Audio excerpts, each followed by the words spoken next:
This is Game Set Match Kentucky, episode 57, recorded on Friday, June 26, 2026, entitled, A Fortnight is 2 Weeks.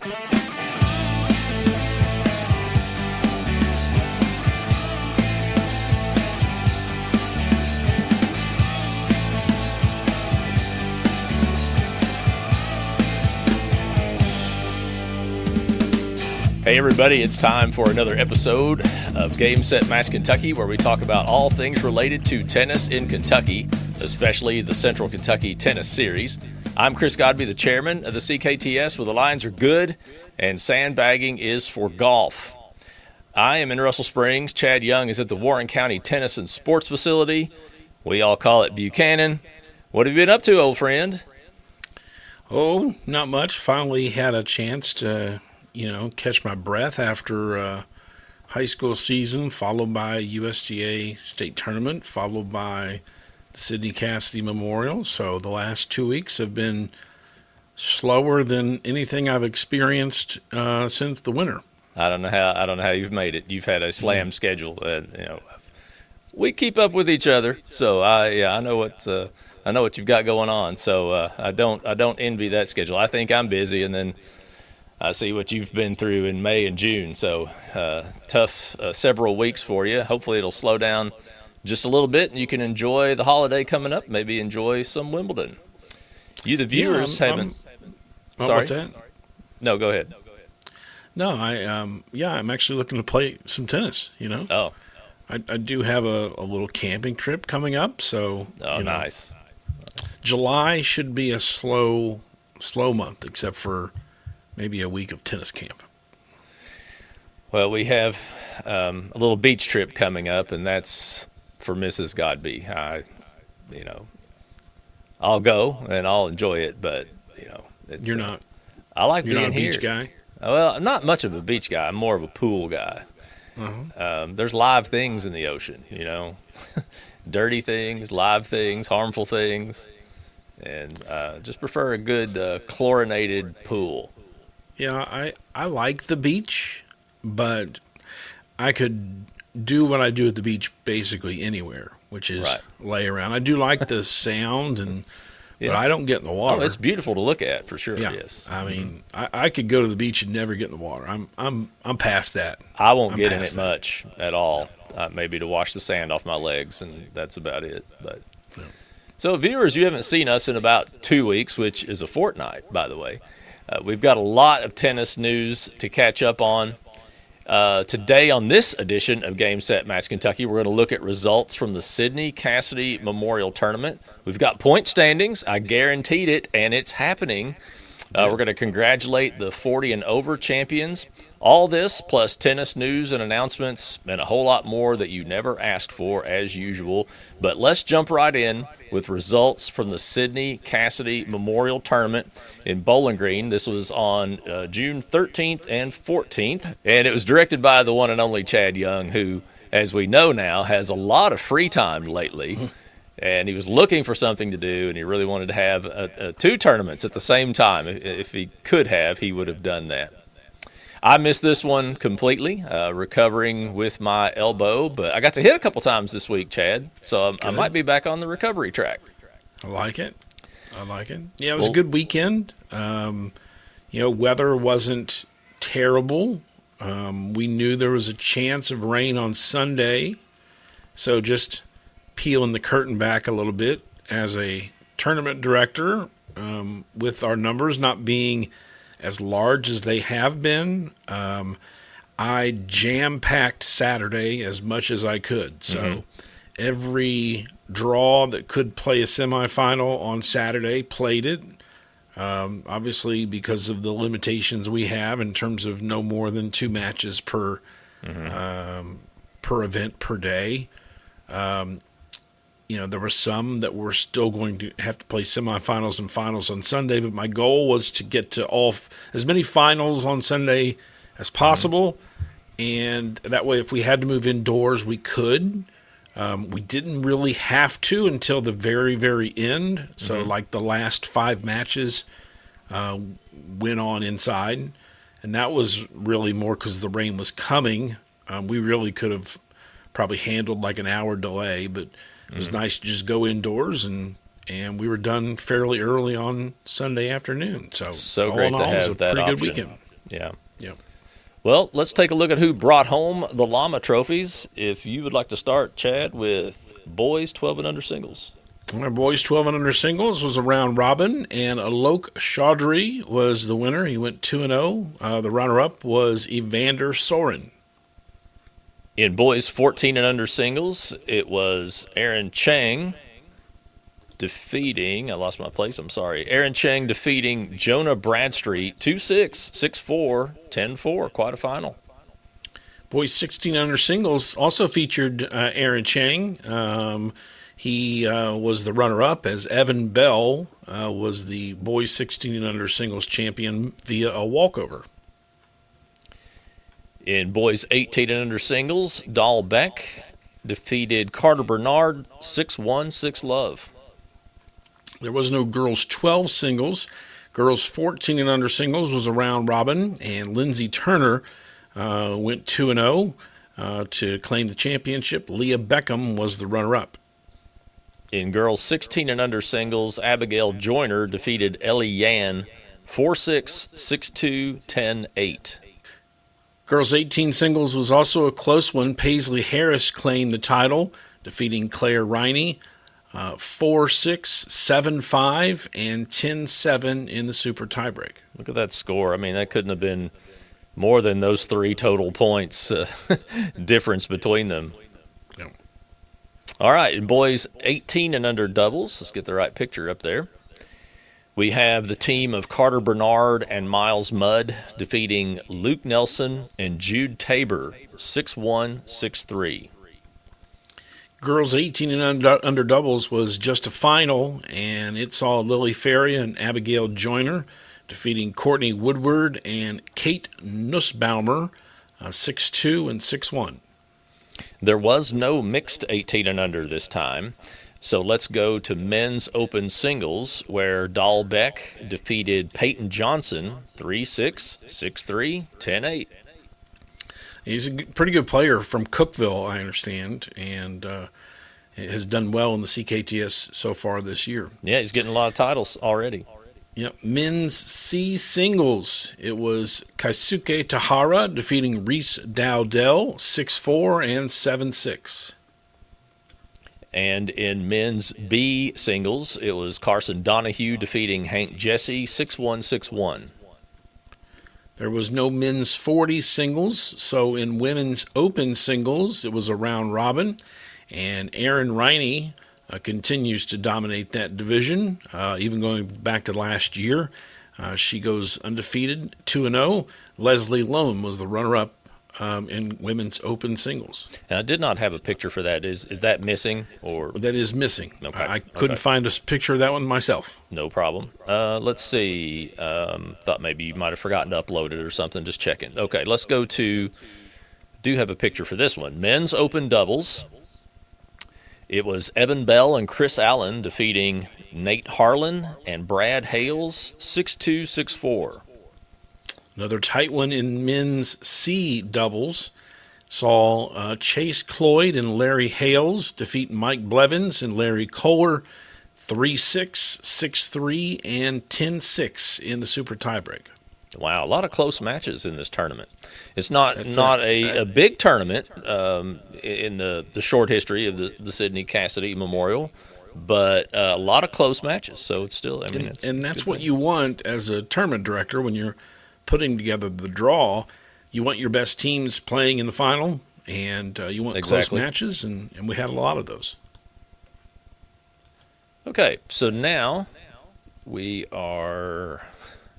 Is this men's B doubles? Mm-hmm. Okay. We got Sam Nelson and Luke Nelson defeating Noah Bennett and Carson Donahue, another close one, 6-4, 7-6.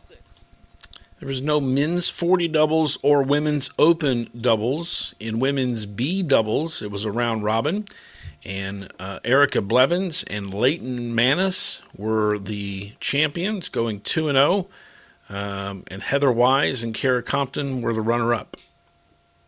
There was no mixed open doubles. But in mixed B doubles, we have Chase Cloyd and Alexis Hales defeating Mia Tabor and Sam Nelson 6-2, 6-4. And I wanted to point out in that one, we had both semifinals were third set tiebreakers. So Cloyd and Hales won a third set tiebreaker in their semi, and Tabor and Nelson won a third set tiebreaker in that one. So that was a very competitive event. You know what that tells me? It tells me that you're very good at making draws. Maybe I get lucky sometimes. And I'll tell you a little bit. It is. It can be difficult sometimes. Again, peeling back the curtain a little bit, you are trying to balance your draws, and we don't seed in the CKTS, but you do try to balance your draws. You try to make sure that your stronger teams are sometimes on opposite sides. But then there's also a lot of times you don't really know everybody. No. Later on in the tour, you can kind of see, you might have 4 or 5 tournaments, and you can see how people stack up against other teams in the field. But when you have some teams come up from Tennessee, or somebody maybe hasn't played USTA or doesn't have a UTR, it can be difficult to make sure that somebody doesn't end up with a really, really tough match in the first round that will be better for a final. Yeah. Some people may think it's easy to create a good balanced draw, but it is not, especially when you have some unknowns like that. Yep. Well, with 2 tournaments in the bag already this season, we have point standings to share, and we'll do that right after this word from our sponsor, Vision Cabinet Source in Campbellsville, Kentucky. Thinking about a home renovation or a new build? Start with the cabinets, because great spaces begin with great design, and there's no better place to start than Vision Cabinet Source in Campbellsville, Kentucky. Vision Cabinet Source delivers premium cabinetry backed by a 17-step finishing process, ensuring top-quality craftsmanship that looks beautiful and lasts for years. From kitchens to bathrooms to office spaces, their wide selection of styles and finishes means you'll find the perfect fit, whatever your vision. And it's not just for locals. They ship nationwide, so no matter where you are in the U.S., you can get high-quality cabinets delivered right to your door. Whether you're a homeowner, builder, or contractor, Vision Cabinet Source makes it easy to get the look you want at a price that makes sense. Visit visioncabinet.com or call 270-465-3222 to get started. That's Vision Cabinet Source, where your vision becomes reality. As I said before the break, we've got some early season CKTS point standings to share with the viewers and listeners. These are actually already on the website at CKTSTour.com. I put them on there yesterday without fanfare. And Chad, if you're ready, I'd like for you to go first with men's open singles. All right, men's open singles, as mentioned, Dalbeck has played in both tournaments and has won both tournaments, and so he is leading the way with 8 points, and I believe he's beaten Chris Allen in the semifinals in each of those tournaments. Wow. Chris Allen is in second place with 4 points. In men's B singles, Adam Gordon is the true leader at the moment, having qualified by playing 2 times in this division. And he has 4 points. There are a couple other guys with 4 points, but they each have a title. So they need to play again at least one more time to qualify to win the division. Adam Gordon, the only qualified right now. In men's C singles, Reese Dowdell is the leader. He leads, to your point, Jamison Roberts by 2 points. They're the 2 that have qualified that lead right now. Gregory Bernard and Kaisuke Tahara both have 4 points, but have only played in 1 event so far. So Reese Dowdell right now leading the way with 6 points. And men's 40 singles, and we're going to see this in several divisions. There's no qualified champion yet because we've run into, a lot of people have only played one of these 2 tournaments. We've had some divisions that didn't make in either the second or the first tournament. And so right now, no leader in men's 40 singles. It could be Chris Allen. Boys 18 and under singles, Dalbeck has won both of the events so far on the tour in that event, and so he has 8 points. And right now, no one else is qualified behind him. Several people that have played one event, but he's the only one that has played both. Now, what if Dow runs the table in 2 divisions all season? How cool would that be? I hope I didn't just jinx him play, I haven't. After watching him play, it's believable. Okay. All right, in boys 16 and under singles, Evan Bell is the leader right now with 6 points. Aaron Chang would be qualified in second place with 4. Boys 14 and under singles, Aaron Chang leads. He's won both events so far. He's at 8 points. Jonah Bradstreet right behind him with 6 points. He has been the runner-up in both events so far. In boys 12 and under singles, we have 1 qualified. It's Asen Gordon with 5 points, leading that division. Men's Open doubles, Brad Hales is the only one qualified so far, and he leads with 7 points. Chris Allen, Evan Bell, Jackson Grover, all at 4 points, but they've all three only played one event, so Brad is the only one qualified, and he leads with 7 points. In men's B doubles, Luke Nelson and Sam Nelson, apparently they are doubles partners based on their points and probably based on their name. They have 8 points each and are leading men's B doubles. Men's C doubles, no one is qualified yet. We've got several players with 4 points, but no one has played the second event yet, and so no one currently leads men's C doubles. It will shape up. All right, well, nothing here in men's 55 and over doubles because, as we said on the last program, that's an event that we are trying this year, and we're trying it for 3 of the larger tournaments. And the first one is coming up. That's your first chance if you're 55 or older like me, and you want to play this division that we're trying this year. We'll have to see how the numbers do, whether we want to expand it into a full season thing and continue it next year. But for now, it is available next week at the E-Town Open. Men's 40 doubles, you'll see a familiar name there at the top, but no one is qualified yet. Jason Ford and Mark Taylor won the Campbellsville event, but that division did not make at the Sydney Cassady, so right now no one is qualified to lead that division yet. I know all 4 of those dudes. Good guys, most of them. All right. No, all of them are. Now I'm curious as to who didn't make the cut as a good guy there. No, they're all good guys. All right. In the boys 18 and under doubles, we've had several play it, but no one has played it in both of our first 2 tournaments, so there is no leader currently, technically. But we have a few guys with some championships that have a good shot at the title coming out of the gate. Women's Open singles, Erin Riney has won both events, and she's the only one qualified as she's played both, and she leads the way right now with 8 points. Maybe she will run the table. In women's B singles, we have had that event at the first tournament this year. Did not make it the second tournament. Heidi Van Ameringen would be the leader. Van Ameringen, I believe. Van Ameringen. I apologize, Heidi, if you're listening. But she has 4 points with the only championship so far. Girls 18 and under singles, no one has qualified yet. We've had 2 different Harrises win the tournaments so far. We do have one qualified there. Claire Riney has qualified. Oh, that's right. Claire Riney has qualified. My apologies. Didn't turn her name red because she's not the leader or not the most, doesn't have the most points. That's just There's actually a typo, though, isn't there? Because wouldn't she have 6 points?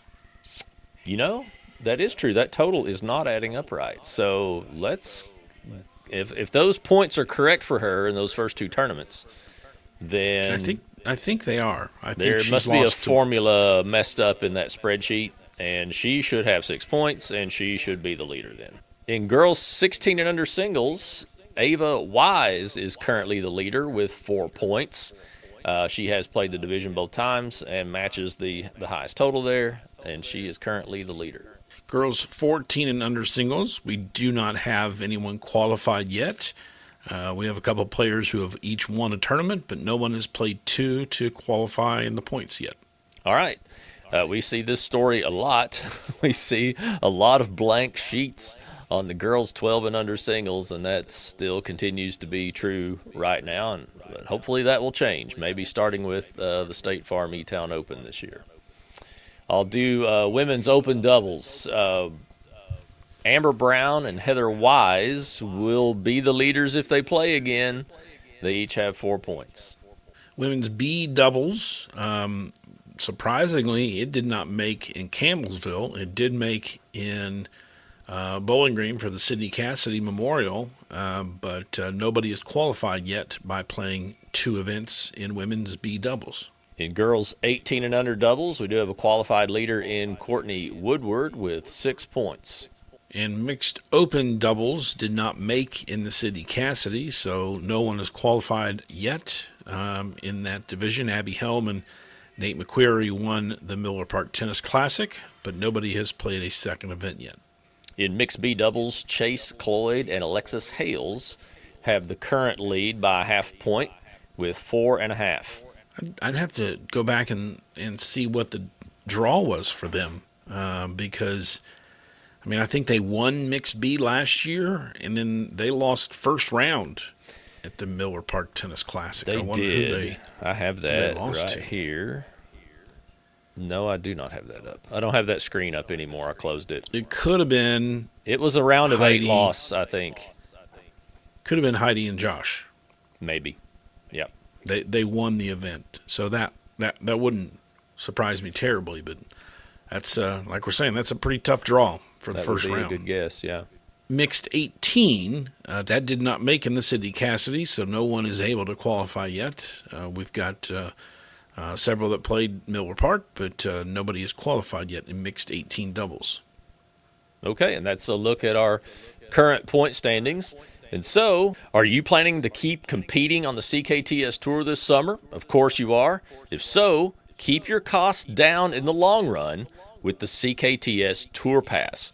For just one low price of $125, you can play up to 2 divisions in all of our remaining 2026 tournaments. If you play singles and doubles, this will pay for itself in 3.5 tournaments. So with 7 tournaments left to play this year, it absolutely still makes sense. It makes tournament registration faster each time, while it saves a lot of money. To get yours now, visit cktstour.com/tourpass and get your 2026 Tour Pass today.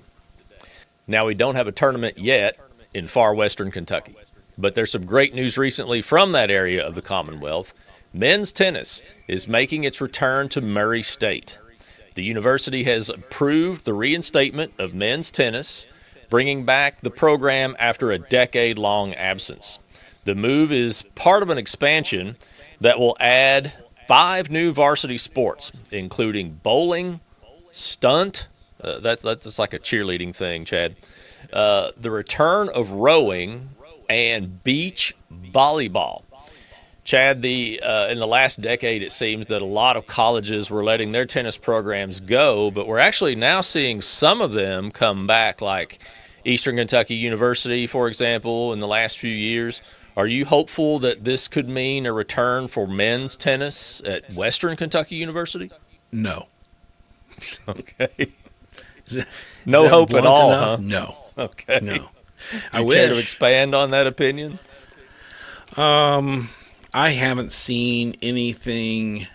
I haven't seen any indication that WKU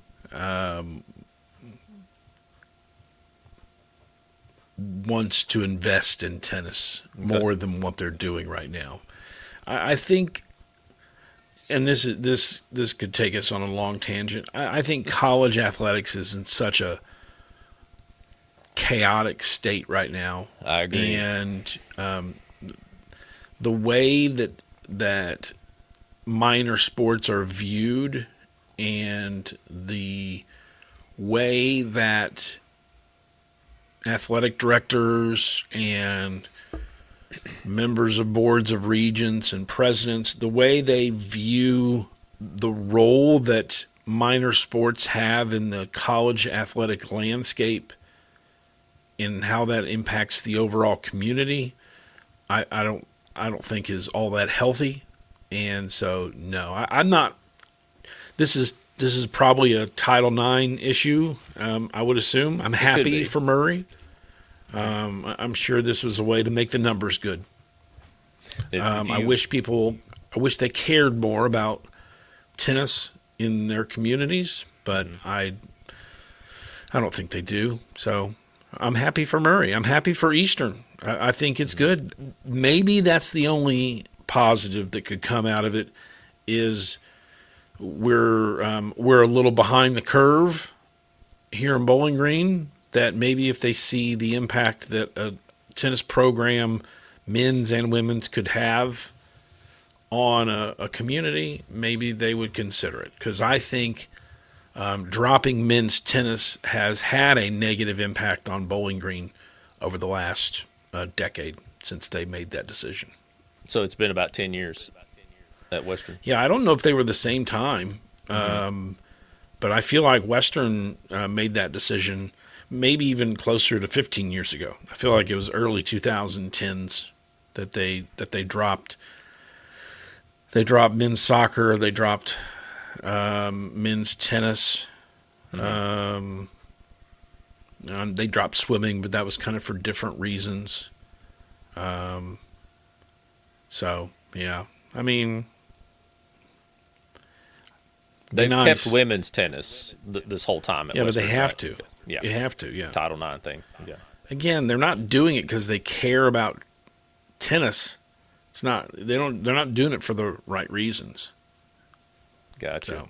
Well, if you read the article about Murray State, it's pointed out that they're not offering scholarships for tennis. And then in the comments on the article, there's a lot of discourse about what the quality of the program is going to be like because they're not offering scholarships, and maybe they're going to try to get by with NIL as a form of a scholarship. But don't you think it's still a positive that they're bringing it back? And they've got a nice facility, it looks like. I've never been there. Yeah, I mean, I'd have to dig a little bit deeper, but if you're not offering scholarships, you can, because you can look at what some athletic departments do with the existing sports that they have, not just tennis. And if you're not fully funding, if your scholarship investment does not meet your competitors and you're putting your coaches at a competitive disadvantage, then you're not going to be successful.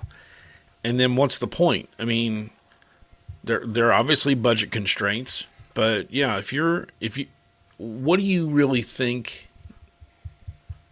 is going to happen with that program if they're trying to field a team without scholarships? Are they going to be competitive? Probably not. I don't think so. Is that if they're not competitive, is there any reason why people would really get excited about the product and the program? No. I think the coach at Murray's done a really good job of getting involved in the community there. I applaud him for that. Mm-hmm. But again, I'm happy that they're doing it, but it sounds like they're not doing it for the right reasons. They're not doing it because they really care about, being competitive in tennis, or they care about their athletic department, being able to offer more opportunities. It sounds like a numbers. Yeah, they're just meeting a quota. Correct. Yeah. Okay. Well, here I was thinking about this, in a kind of a positive light here. Now you're bringing me down. Debbie Downer. Debbie Downer. Oh, well. All right. Well, Game Set Match Kentucky is proud to partner with the Tunnel to Towers Foundation in their efforts to give relief to those who put their lives on the line for others. For only $11 a month, you can do your part to help provide homes for veterans, first responders, and their families that are in need. Why should people support Tunnel to Towers? It's so pure, it's so genuine. Again, it's given to those that have given to us and asked nothing in return. I ran for all the men and women that have served I ran for Sean Calvey, Cleveland fireman. He was my best friend, passed away last year. Best man I know. People should support Tunnel to Towers because of all the great programs they have. The homes that they help for firefighter families that have been killed in the line of duty, also the military personnel, smart homes for the wounded veterans, the homeless veterans villages buildings that they're starting up now to help combat that. And I've seen the great impact of Tunnel to Towers in our local community with the loss of 2 of our brothers in the fire service. I couldn't be more proud to support Tunnel to Towers. Let us do good. 2 weeks ago in Louisville, Kentucky, the adult 40 and over championships were played. Here's a look at the winners, courtesy of Kathy Klein at USTA Kentucky.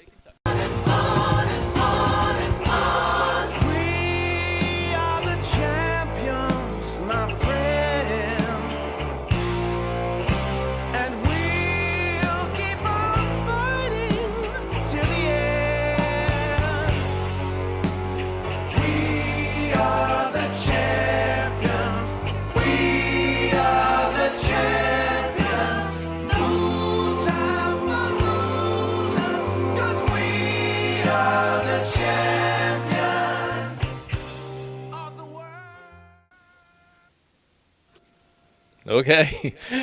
Here's more from USTA Kentucky. It was not Queen, and I think that's why they were allowed to use it, maybe. It was a cover band. That was not Freddie Mercury. No.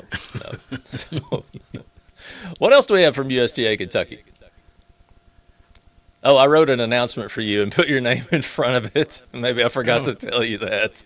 Yeah. Can you pull that up?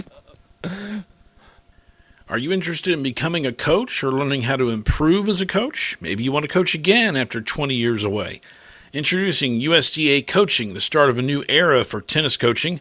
With tailored education, support, and community involvement, USDA Coaching is here to support coaches and parents at every level. The program includes role-specific education, career and personal development support, a connected, supportive community, and exclusive member benefits, including gear discounts from Babala, Head, or Wilson. Learn more at usdacoaching.com. And attention juniors, there's only one session left this summer of the Blue and White Tennis Camp operated by the UK Men's Tennis Program. It's 4 days of drills, skills, games, and fun. It's open to boys and girls ages 7 through 18 with the option for a half-day or full-day program.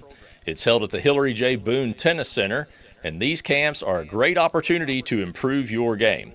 I'll put the link in the show notes, or you can look back at USTA Kentucky's Facebook posts from a couple of weeks back, and you'll find that link there as well. To keep up with everything happening at USTA Kentucky, visit them at USTAKY.com. or follow them on Facebook and Instagram. And here's one more USTA Kentucky-related announcement. A big congratulations to our friend Maddie Henning, Senior Manager of Marketing and Community Engagement at USTA Kentucky, on the birth of her daughter this spring. They're calling her Charlie Rose. How sweet. Look at those cheeks there, Chad. Cute. Maddie, we missed you while you were on maternity leave, and we're glad to have you back. So congratulations to Maddie and her husband, Jason. All right, what else is coming up? We've got the CKTS State Farm E-Town Open. That's next weekend, July 4th and 5th at Elizabethtown, Kentucky. Entries opened this past Monday, June 22nd, and the deadline is this coming Tuesday, June 30th at 6 p.m. Eastern Time. And then up next is the CKTS Danville Open. That's July 18th and 19th. Entries will open on Monday, July 6th. The deadline for that will be Tuesday, July 14th at 6 p.m. Eastern Time. You can visit CKTSTour.com to register and to see our complete tournament schedule. You can also follow the CKTS on Facebook, Instagram, and X with the handle at CKTS Tour. CKTS tournaments are USTA sanctioned for juniors and adults at level 6, and our results are picked up by UTR. I will add to that, though, because I had a question, a couple questions regarding UTR. and one was a player, usually is a player who will play a tournament, and it goes to the wrong UTR profile. And sometimes I have problems with, multiple UTR profiles or multiple USTA accounts. Tournament directors do not submit that information to UTR. No. There's an agreement between the USDA and UTR, and those results are automatically picked up. And so there's not much your tournament directors can do. Those are questions that are going to have to go to UTR. Okay. So if you have any problems with, the results not being in the right UTR profile, you've got to talk to UTR. Usually it's going to result in a merge of accounts, and they can walk you through how to do that. I wondered how UTR actually picked up these results. So you're saying there's a backstage agreement between the there's two an agreement between the two, and there's probably because there was a while where I heard it seemed like the USDA was trying to block UTR from picking up their results. And there was some feedback about that, I'm sure. I bet. If they can get together on sharing those results like that, isn't that a step toward us not having 3 different rating systems? Yeah. I mean, how about one? Yeah, because the KHSA this year, because UTR doesn't have the ability to do like team-based tournaments. So the USDA has a new platform that does allow for you to create a team-based tournament. And, I know Evans dealt with this with his winter flights. Some of the WTN numbers are very inaccurate because there's just not enough data in there. UTR for high school purposes is, I think, pretty accurate because there's a lot of data in there. For adults, I don't think UTR is all that accurate because, generally speaking, just your USDA league play results are in there, and for a lot of communities, guys aren't playing more than 1 or 2 qualifying matches, and then your state tournament results. And so I don't think UTR is all that accurate. The stuff only gets accurate when there's more results, and so. I'd like to see all league play and all tournament play and all that stuff go into everybody's algorithm or everybody's formula or whatever it is to turn out more accurate results. I'd like to see one rating system. Yeah. And we all use it, and that's it. I don't care which one it is. I would just like to see one. Yep. It's like, I don't know if golf has the same problem, but I know I was watching the U.S. Open last weekend, and they were doing a really good job of promoting their handicapping process or their handicapping opportunities. And so, I think tennis needs to have a uniform metric to judge players. I think it would be a big step in the right direction. But I understand there's a difference between your NTRP rating and your UTR, but does there need to be? I mean, it kind of feels like the NTRP is archaic. Yeah, it's starting to feel that way. Yes. Yep. Yeah. Well, this would be a good time then. If you had any Soki tennis announcements, let us know what's going on over there. Well, I'm not sure which one you're going to put up on the screen first. I'll do the Covington Woods. Yeah, so breaking news about that event. I just saw this earlier. Yeah, so we are planning on. We were planning on the grass court event at Covington Woods. We call it the Championships at Covington Woods. They've created a grass court at Covington Woods. Tim Kicker with Bowling Green Parks and Recreation has done that. I guess this is the 3rd year for it. And so we have an event. It was scheduled for tomorrow morning. Kids clinic 9 to 10, adult clinic 10 to 11, and then a blind draw tournament at 11. But the forecast looks terrible, and so that has been postponed until July 11th. We didn't want to do it next weekend, primarily because it's a holiday weekend, and so July 11th was the next available date. So we will have some food, some Wimbledon themed refreshments there, and it's a kind of a neat experience to play on a different surface. Is it going to be a bigger deal to maintain that court for 2 extra weeks? No, he is. Once it's installed, I think last year it was left up for at least a month. Oh, okay. Maybe 5 weeks. So, usually when we have the event at the beginning of that period that it's available, it's fresh. So there could be a little bit of wear on it, but I don't think he's. I'm not sure when he's going to put the posts in. I think he was going to paint it, but I'm not sure the nets were going to be installed. So I'm not sure when that'll happen. So hopefully it won't be too much wear by the time we get to the 11th.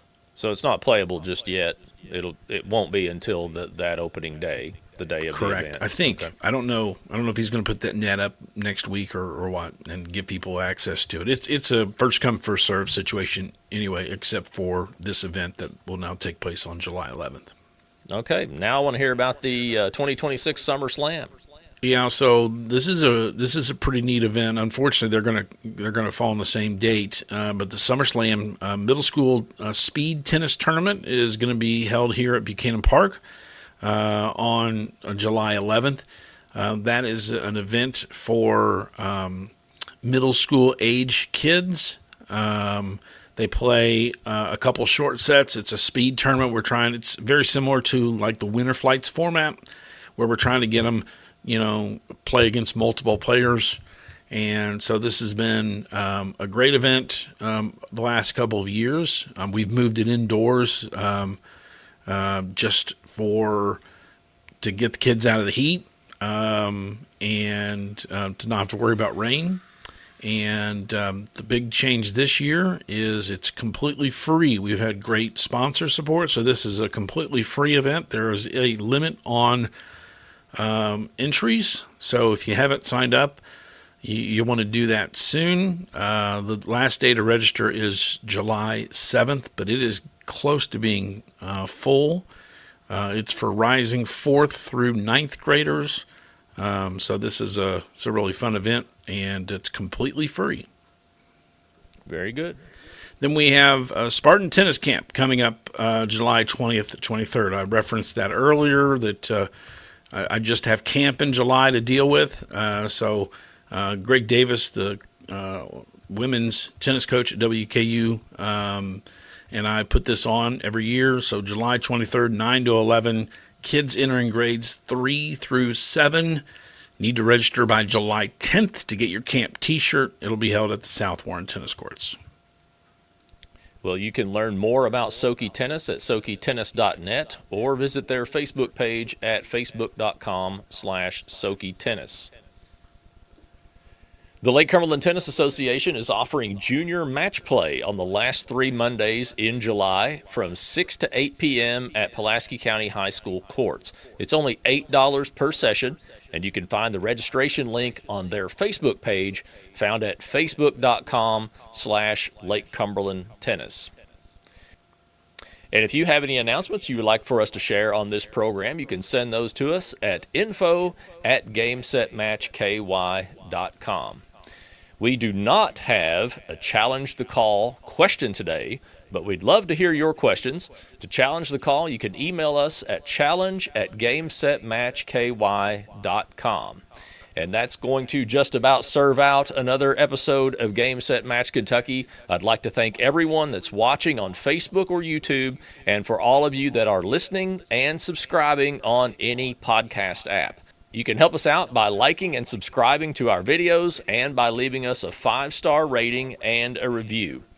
Our website is GameSetMatchKY for all things about the show. You can also follow this show on Facebook, Instagram, YouTube, and X with the handle @GameSetMatchKY. The CKTS is also on the same social media platforms with the handle @CKTS Tour. Thanks again to our sponsor, Vision Cabinet Source. And if you would like to support the work we do on this program, reach out to us at info@gamesetmatchky.com for details. Chad, let's have your Wimbledon predictions for the Fortnight for men's and ladies singles. Ooh. Gentlemen and ladies singles, I'm sorry. I've watched a little bit of the grass tune-ups. The Americans have been doing pretty well. But I don't know. I mean, Zverev won the French. Could he win 2 in a row? I don't know. I'll go ahead and say Zverev to win Wimbledon. He'll win his first Wimbledon. Wow. Got that monkey off the back, and he's gonna win back to back. Okay. Probably improbable.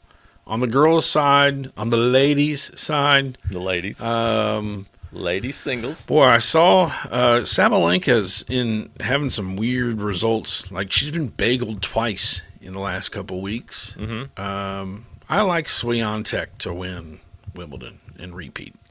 Well, don't let those bagels fool you, because at the end of the Fortnight, that's 2 weeks, I'm going with Sabalenka for the ladies' championship, and for the gentlemen's singles championship, the long-awaited, record-breaking Grand Slam championship for Novak Djokovic.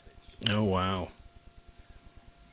And it could be his final Grand Slam. Definitely, I think it's going to be his final year. Don't you think? He is kind of slowing down. That draw is going to have to open up for him, and it did in the French Open. Yeah. And he just couldn't capitalize on it. But I saw where Serena Williams got a wild card. She's playing singles? Apparently. Okay. You going to change your pick? No. I'm looking for the Hawkeye button. No Hawkeye at Wimbledon. Is there? No Hawkeye. No Hawkeyes. That's because Hawkeye is out. Hawkeye is out on most of these tournaments now, isn't it? Like, how often do you see it anymore? I miss the challenge system. I know that was fun, the anticipation of watching that replay on the big screen, and the audience would really get into it. All the fun they're having now in baseball with these challenges. The tennis really messed it up. Yeah, that's true. Well, Hawkeye may be on the way out, and we're also on the way out. So until next time, I'm Chris Godby with Chad Young, and this has been Game Set Match Kentucky.